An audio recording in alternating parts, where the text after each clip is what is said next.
Ada beberapa nanti ya kasus yang akan dinaikkan ya. Memang sudah terencana sejak lama itu yang ada di bayangan saya yang dilihatkan gitu ya. Karena memang ingin mengusik dari kepemimpinan dari negara Indonesia ini, Republik Indonesia ini, khususnya presiden kita.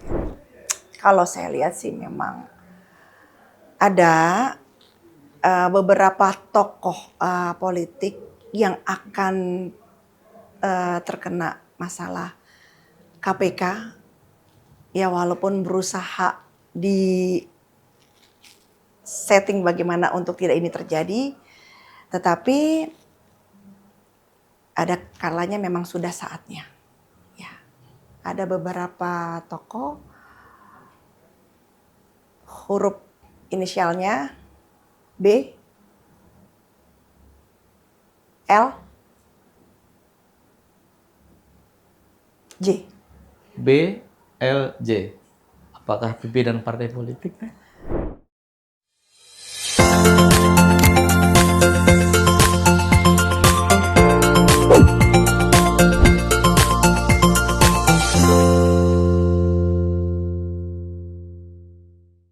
Assalamualaikum warahmatullahi wabarakatuh. Halo sahabat, hari ini kita memulai awal tahun di Januari 2026.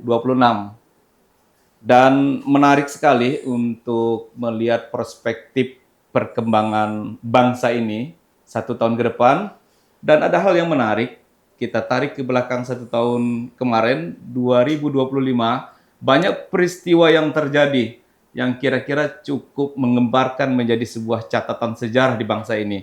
Nah, hari ini kebetulan kita kedatangan Teh Penny yang 3 bulan lalu, akhir 2025, cukup viral atas prediksi-prediksinya terhadap kejadian yang terjadi di bangsa kita.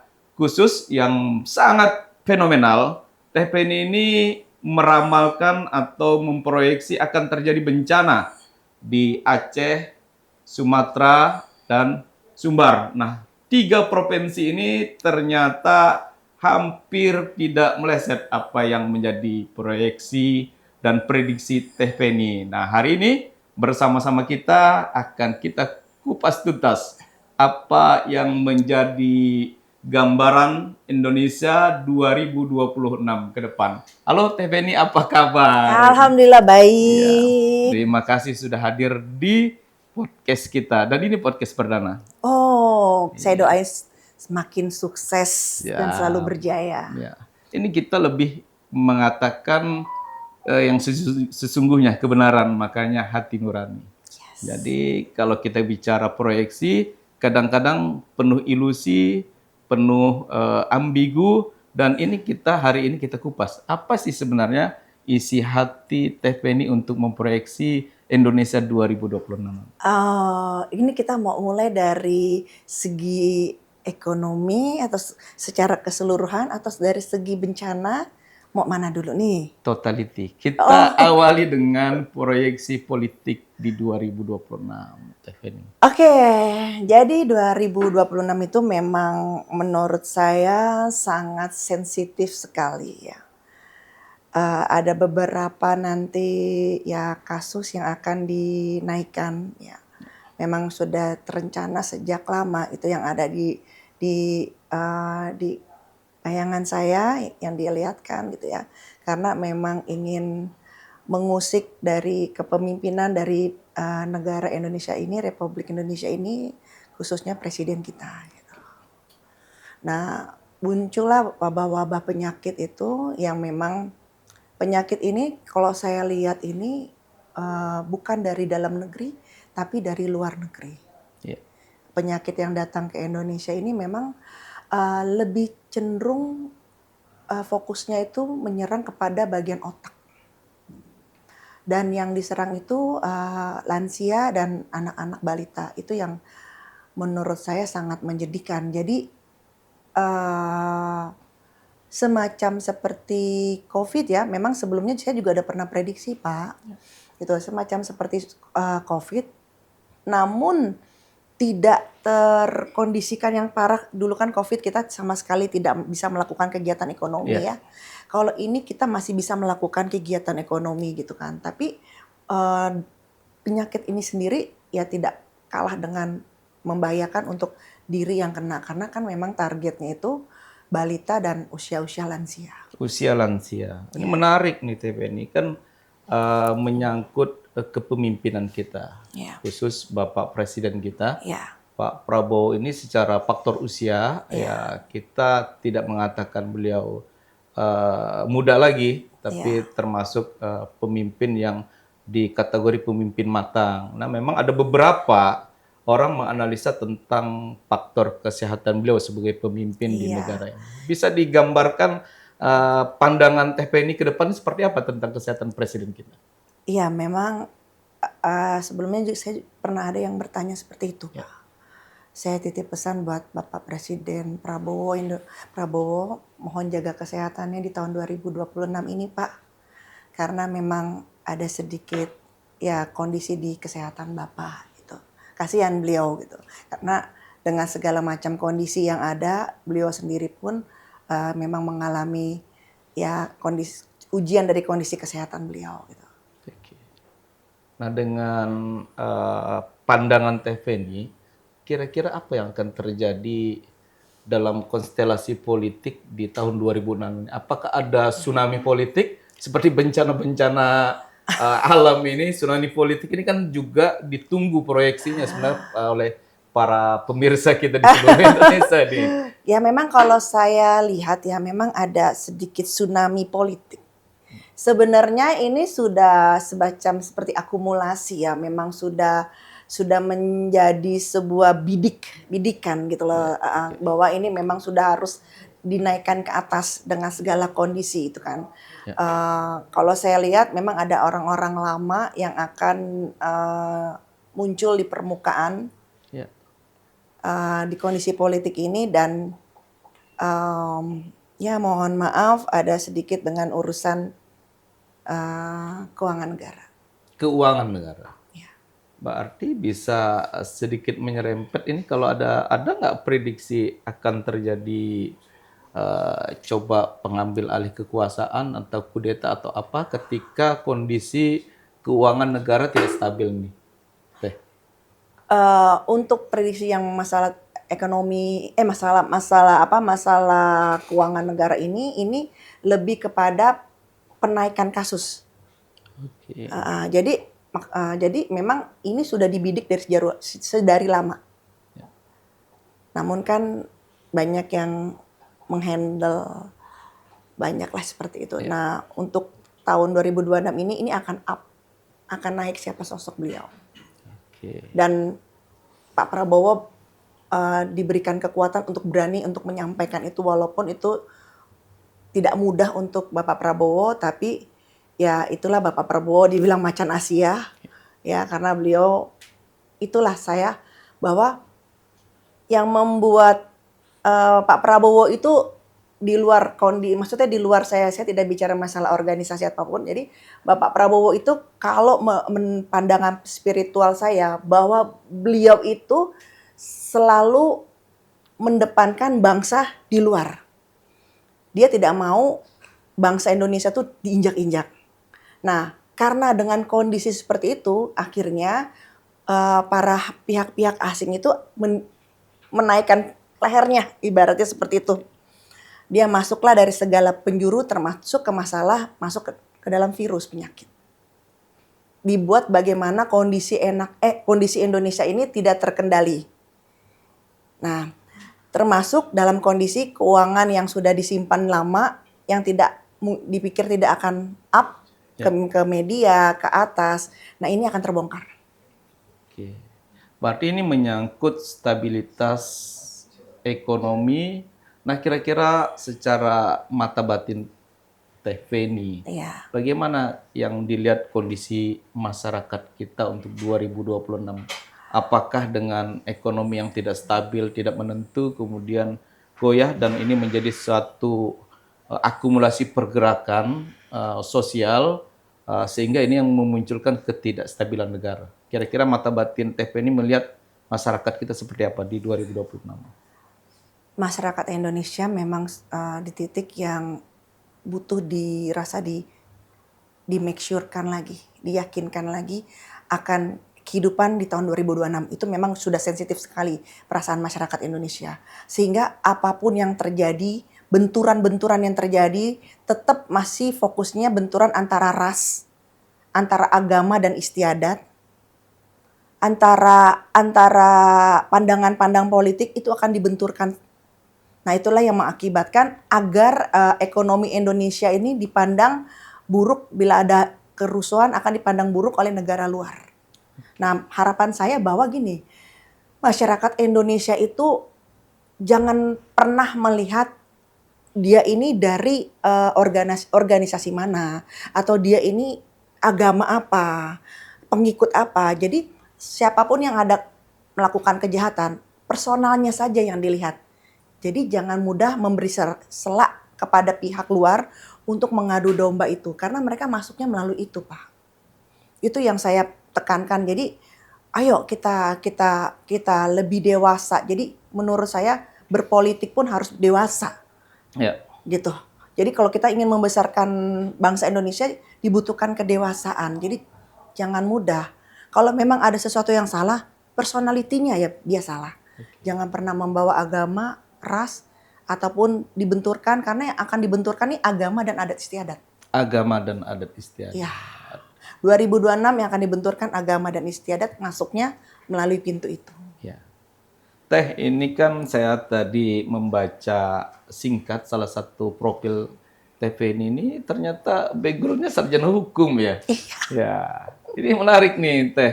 Kita kan awal tahun ini disuguhkan dengan adanya perubahan KUHP versi baru, dan ini banyak menimbulkan kontroversi. Nah, saya ingin memadukan proyeksi hukum dan mata batin Teh Feni. Ini kan perubahan ini banyak pengamat hukum, pengamat politik menganggap pasal-pasal yang ada di KUHP baru ini banyak merugikan, mendiskriminasi kepentingan masyarakat. Nah, kira-kira kacamata TV ini apakah secara batin ini punya efek sosial yang cukup besar, seperti efek domino nantinya, sehingga kira-kira secara batin ini bisa membuat gejolak di tengah masyarakat nggak? Kira-kira? Iya, memang ya, saya terima kasih bisa dikasih untuk bicara di sini ya Pak ya. Karena memang kalau saya lihat untuk perubahan ini, di mana perubahan pasti ada sesuatu yang ada kelebihan tapi juga ada kekurangan, dan itu akan beriring. Nah, kalau saya lihat seperti ini memang ada dampak kepada masyarakat, terutama masyarakat yang ngerasa selama ini pun mereka ngerasa saya tidak bisa dapat perlindungan hukum. Sudah adanya KUHP yang dulu aja ada beberapa golongan masyarakat yang merasa tidak adanya perlindungan hukum yang kepastian buat mereka. Dengan adanya seperti ini, mereka akhirnya yang saya khawatirkan mereka akan mencari jalan rimba. Jalan rimba. Ya. Oke. Hukum jadi ibaratnya tuh kalau bahasa kita tuh hukum tabur tuai tapi di lapangan. Tabur tuai di lapangan, menarik gitu. Iya, itu yang saya khawatirkan itu gitu. Jadi masyarakat akan gerah dengan ini semua karena perlindungan hukum buat kami di mana gitu. Nah, itulah yang akhirnya membuka sebuah konflik-konflik baru di lingkungan masyarakat. Ya tentunya otomatis kita harus prepare bila itu akan terjadi. Karena mereka berpikir kita tidak ada lagi perlindungan hukum. Jadi jangan salahkan kami kalau kami akan mengambil hukum rimba. Seperti itu. Oke.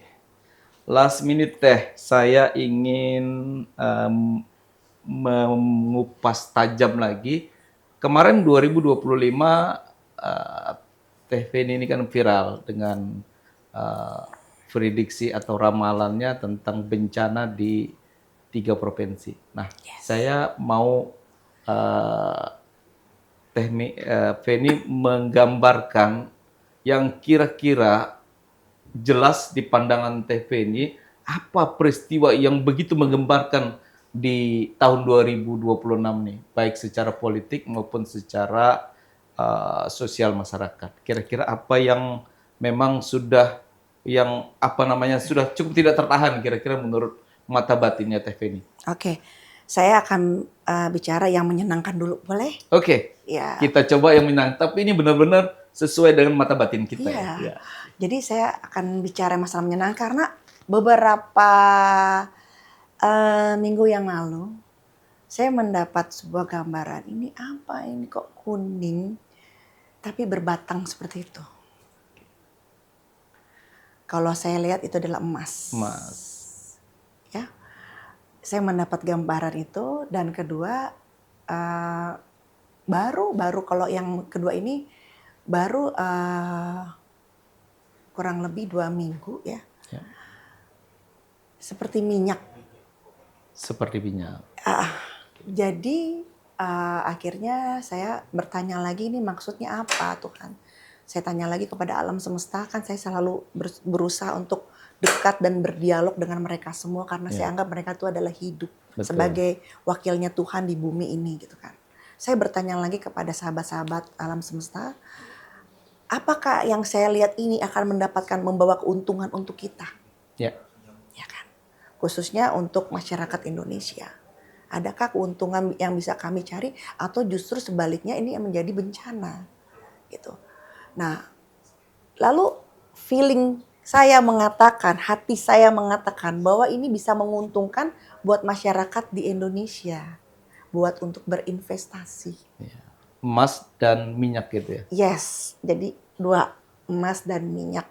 Jadi kalau teman-teman yang ada rezeki bisa beli emas sekarang, nanti sekitar 2 bulan 3 bulan bisa dijual. Seperti itu. Memang prediksi dunia emas itu kan akan mengalami tren kenaikan, bahkan diproyeksi tembus di angka 3 sampai 3,5 juta per gramnya. Nah, itu terjadi. Itu terjadi ya. Ya. Sekarang kita nih yang lagi ditunggu pemirsa di Indonesia nih, ramalan yang tidak menyenangkan tapi harus disampaikan sehingga kalau ini terjadi Teh Feni ini akan viral melalui channel YouTube kita. Aduh. nih. Inilah yang bikin deg-degan tuh ini kalau ketika ada yang bertanya, Teh gimana bencana ke depan gitu kan. Antara pengen menyampaikan tapi deg-degan gitu loh. Karena nggak kepingin sebenarnya. Ini kan sesuai dengan podcast kita, Suara Hati Nurani. Oke. Oke, jadi gini. Ada beberapa titik yang mungkin nanti ada satu wilayah mungkin yang bisa disensor karena ada yang sensitif. Iya, kita akan sensor. Ada sesuatu sedikit ya untuk pergerakan air akan naik gitu ya karena memang beban di sana sudah sangat berat sekali.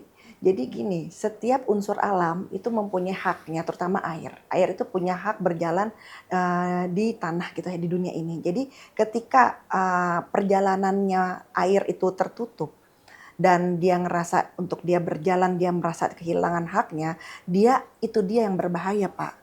Dia akan mencari jalannya sendiri ya seperti bencana air bah yang datang dari gunung ataupun datang dari laut itu yang saya khawatirkan. Nah itu ada salah satu titik di tempat inisialnya P Ya. yang sedang ada pembangunan sekarang ini. Oke. Ya. Itu akan sedikit ada goncangan air. Itu satu. Secara alam satu. Ya, terus yang kedua, yang saya khawatirkan adalah di titik Serang, Banten. Serang Banten ya. Ya, itu Kayaknya ini air. juga yang diutarakan Teh Feni Iya. beberapa bulan yang lalu Iya, ya. benar. Masih. Serang Banten dan Pantai Indah Kapuk kayaknya yang membuat banyak netizen ini bertanya dan itu cukup fenomenal.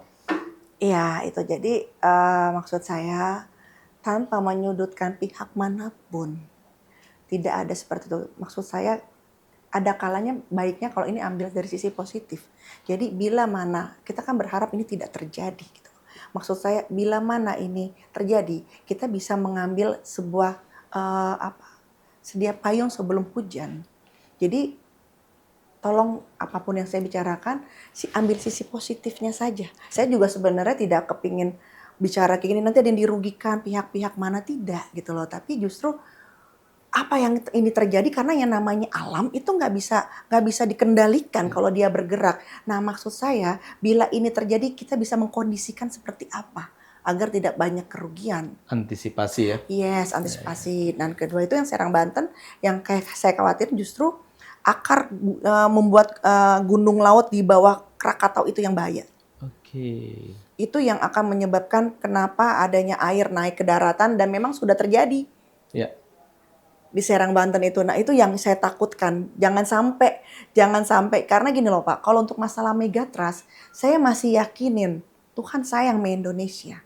Tuhan baik sama Indonesia. Jadi bencana tetap berjalan, takdir tetap berjalan, tapi dipecah. Ya, ya, ya. Nggak fokus dalam satu titik megatrust Pulau Jawa.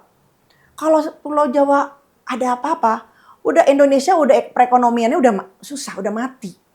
Gitu loh. Nah, itu kan Tuhan baik. Sedangkan saya selalu bilang, Indonesia itu adalah dibuat Tuhan surga dunia. Surga dunia. Karena semua kekayaan ada di kita. Mohon maaf, kalau kita bandingkan sama negara luar, memang dia mungkin terlihatnya dia secara teknologi lebih maju. Tetapi kan kalau kita lihat bahannya, itu ada semua di Indonesia. Apa yang nggak kita punya? Pertanian, perkebunan, perikanan, perlautan, semua, pertambangan, semua ada di Indonesia. Kalau mereka itu kan memang, mereka mau untuk fight mengolah. Nah, satu hal lagi, jadi kita tidak bisa sepenuhnya menyalahkan pemimpin negeri ini karena kita juga harus koreksi diri bahwa ada kemalasan di diri kita. Nah, itu yang harus kita hilangkan. Jadi jangan mau cepat saji gitu loh. Oh, kita mau saji deh, kita mau cepat kaya gitu loh. Tapi lewati proses itu gitu loh. Nah, itu yang bencana yang ketiga, Sulawesi. Sulawesi ya. Oke. Mohon maaf itu saya juga pas dia lihatkan itu. Saya melihat masih ada sesuatu yang di keep silent, ditahan-tahan. Coba dong kupas tuntas nih. Saya melihat masih ada kekhawatiran untuk membuka ini. Kalau ini proyeksinya benar, ini luar biasa untuk bangsa kita mengantisipasi. Coba buka dong. Aduh, nanti ada yang wah, ya saya dianggap ancaman, karena ada yang sebagian kayak gitu ngerasa ada beberapa sekelompok gitu ya, ngerasa suara saya malah sebagai ancaman buat mereka. Padahal maksud saya antisipasi lah gitu. Kalau misalnya alam itu sudah bergerak, kita udah nggak bisa bicara masalah keuntungan lagi. Justru lebih banyak adalah kerugian yang kita keluarkan. Itu maksud saya antisipasi dari sekarang. Jadi ambil positifnya gitu loh. Nah, untuk yang itu ya memang selain Sulawesi itu, Bapak ini mancing. Jadi saya bingung ini. Kita kan maunya buka-bukaan itu ya. Iya. Jadi ya memang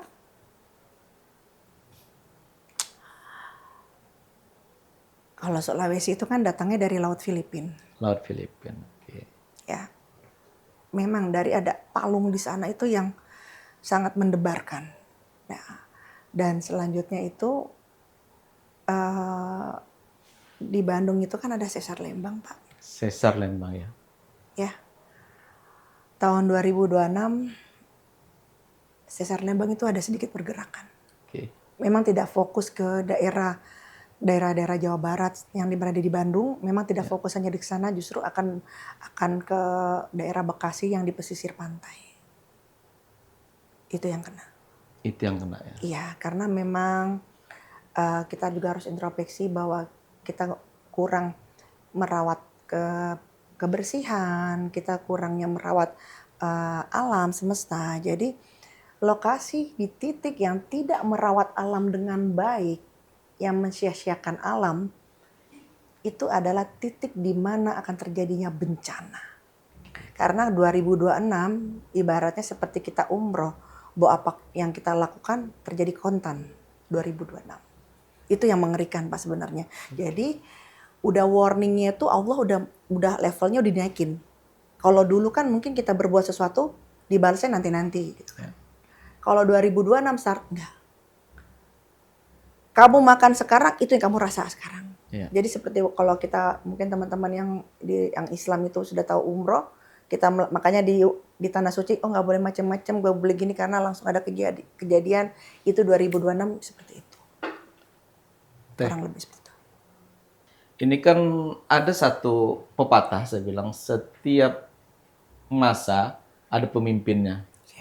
Nah, artinya kan setiap zaman itu ada pemimpin. Nah, berkaitan dengan kepemimpinan Prabowo, ketika tahun pertama beliau memimpin, bencana-bencana silih berganti.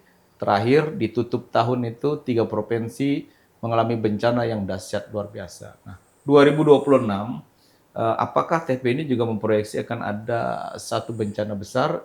Ini yang saya maksudkan, apakah ada hubungan dengan beliau sebagai pemimpin kita atau kebetulan saja di saat beliau memimpin bangsa ini? Kalau saya lihat itu memang kebetulan Kebetulan ya. karena beliau justru di titik yang dianggap sanggup untuk melewati ini. Dengan ada karma baik ya, setiap manusia kan punya karma buruk dan karma baik. Nah, karma baik ini yang beliau dianggap bahwa beliau bisa melewati ini semua. Jadi kondisi tanah, kondisi alam di Indonesia ini memang sudah dalam keadaan sakit. Oke. Hanya masalah tunggu waktu kapan akan berontak. Jadi jangan salah bahwa alam semesta pun itu bisa berontak, bukan manusia aja yang bisa berontak. Tapi alam semesta itu bisa berontak. Nah, dengan kondisi ini, dengan sebenarnya ini udah di fase yang lama, Rentetan. rentetan. Oke. Perusakan alam itu udah rentetan. Meledaknya itu pada zaman beliau. Zaman Prabowo. Ya, zaman Bapak karena dianggap beliau sanggup untuk melewati ini semua. Itu. Jadi beliau dianggap bahwa ya ini juga sebagian yang menjadi ujian buat Bapak. Kembali ujiannya itu juga akan menarik pihak asing. Maukah kamu memasukkan pihak luar ke dalam dengan keadaan Indonesia sedang mendapatkan ujian seperti ini? Kembali bahwa keberadaan Indonesia, negara Indonesia, bangsa Indonesia itu dipertaruhkan dalam arti kata membuka nggak kalian pintu untuk pihak asing masuk ke Indonesia dengan menata Indonesia itu. Jadi ini sebenarnya adalah kembali ke ujian ke Bapak Prabowo, sebenarnya kasihan gitu. Jadi Bapak Prabowo tentunya pasti sangat hati-hati untuk menerima ini semua karena tidak mau kehilangan jati diri bangsanya. Bukan jati diri ke Bapak Prabowo-nya, tapi lebih ke jati diri bangsa yang sampai kehilangan itu. Jangan intinya tuh jangan dibuat ketergantungan dengan pihak manapun seperti itu. Teh, apa pesan spiritual untuk masyarakat Indonesia sehingga unsur-unsur negatif tahun 2026 ini bisa dilalui dengan baik? Kira-kira apa pesan spiritual mau disampaikan ke pemirsa kita? Jadi menurut saya satu, ayo kita hidupkan lagi adat istiadat. Yang namanya sedekah laut, sedekah bumi. Ya memang kita yang namanya sedekah tentunya ke manusia. Itu tidak bisa disandingkan dengan apapun itu udah wajib. Tapi di luar itu kan di dunia ini bukan tentang manusia aja, ada hewan, ada penghuni lainnya. Maksud saya, ayo adat istiadat kita sejarah kita tinggikan kembali, gitu loh. Sebagai ibaratnya kan ada pepatah sejarah itu adalah jas merah. Identitas negara, identitas diri. Maksud saya, ayo kita kembangkan lagi yang dimana dulu sudah pernah kita lakukan, sedekah laut, sedekah bumi. Jadi jangan berpikir, oh itu nanti musyrik. Kita bersembahkan kepada laut. Semua itu kembali kepada niat. Di laut pun ada ciptaan Tuhan di sana. Itu satu lagi Pak. Nah kalau saya lihat dalam perjalanan, misalnya saya ada dalam perjalanan bersama klien saya, dalam pasien saya pasti Pak yang namanya di jalan itu saya bilang saya minta sesuatu, saya pengen ngasih makan binatang-binatang di jalan. Misalnya saya lagi di Indomaret nih, saya beli makanan kucing, saya kasih. Nah maksud saya apa? Itu tujuannya adalah menjaga segala hubungan kita di luar dengan sesama manusia selama itu ciptaan Tuhan untuk karma baik. Nah terutama untuk alam semesta. Kenapa saya bilang ayo sedekah laut, kan ada yang protes Pak. Itu musyrik, dosa. Ngapain sedekah di laut? Emang laut tetap loh, di laut tuh banyak ciptaan Tuhan. Semua tergantung kepada niatnya. Bukan maksudnya saya untuk menyembah laut, enggak. Jadi mindset. Saya bilang itu Tuhan seperti apa yang kamu pikirkan. Jadi tolong mindset kamu jangan terlebih dahulu didepankan berpikiran negatif. Berubah dengan cara mindset itu. Gitu. Teh, ini kan 2026 pertama kita disuguhkan dengan perubahan KUHP. Nah, saya ingin melihat pandangan mata batin secara hukum nih, Teh. 3 huruf itu fenomenal sekali. KPK, Komisi Pemberantasan Korupsi. Saya mau lihat gambaran ramalan Teh Feni, kira-kira ada nggak tokoh di tahun 2026 ini terciduk KPK lagi? Coba Ada. diutarakan kira-kira. Wah ini kalau ini bikin deg-degan ini, sensitif ini. Ya kalau saya lihat sih memang ada beberapa tokoh politik yang akan terkena masalah KPK.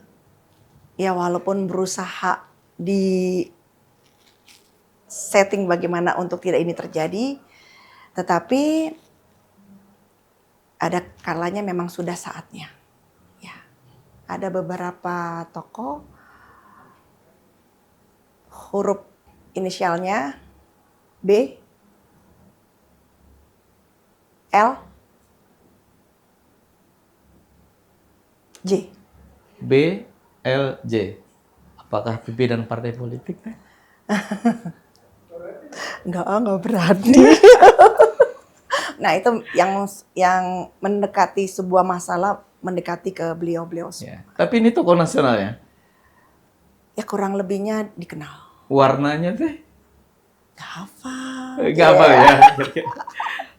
Teh, pesan terakhir untuk pemimpin kita, khusus Pak Prabowo, biar beliau akan menonton juga YouTube kita. Kalau yang baik-baik, saya pikir Prabowo ini adalah presiden yang memiliki optimis tinggi terhadap majunya bangsa kita. Karena beliau ingin menjadikan Indonesia sebagai salah satu macan Asia.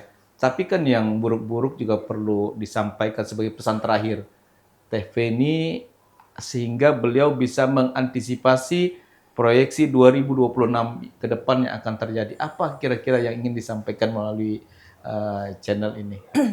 Ya, pertama tadi saya tetap ingatkan, tolong 2026 jaga kesehatan Bapak. Lebih peduli lagi dengan diri Bapak, segala kesehatan itu, karena ya Bapak dulu dengan Bapak sekarang beda, karena tanggung jawabnya lebih besar. Dan kedua, ikutin hati Bapak. Bapak tahu Bapak yang harus Bapak lakukan apa, dan kami bangsa Indonesia mendukung apa yang ingin yang Bapak bangun dalam arti kata sebuah pres yang terjadi dalam diri Pak Prabowo, khawatiran ataupun rasa ketidakenakan, tapi Bapak adalah orang yang punya sikap, ayo Pak, di-up saja. Di-up saja, ikutin hati Bapak. Kami bangsa Indonesia menunggu itu dan mendukung Bapak. Jangan takut Pak, kita bersama Bapak. Bila apa yang sedang Bapak rencanakan itu Bapak up. Ada lagi terakhir yang ingin disampaikan? Jangan. Itu aja dulu kalau ada untuk Pak Prabowo. Itu ya. Oke. Cukup menarik ini perbincangan kita dengan Teh Feni. Nanti kita akan diskusi lebih panjang lagi di lain kesempatan. Sahabat, memang dalam diri kita ini ada ruang yang tidak bisa diintervensi, bahkan ini melebihi dimensi waktu yang menjadi dasar kita untuk mengambil sebuah kebijakan dan keputusan. Baik itu jalan kebenaran maupun kesalahan, atau sesuatu yang menimbulkan keraguan, kata terakhirnya adalah saatnya kita ikuti hati nurani kita. Terima kasih pemirsa, bersama saya Surpani Sulaiman dan Feni Rama. Terima kasih. Assalamualaikum warahmatullahi wabarakatuh dan selamat siang.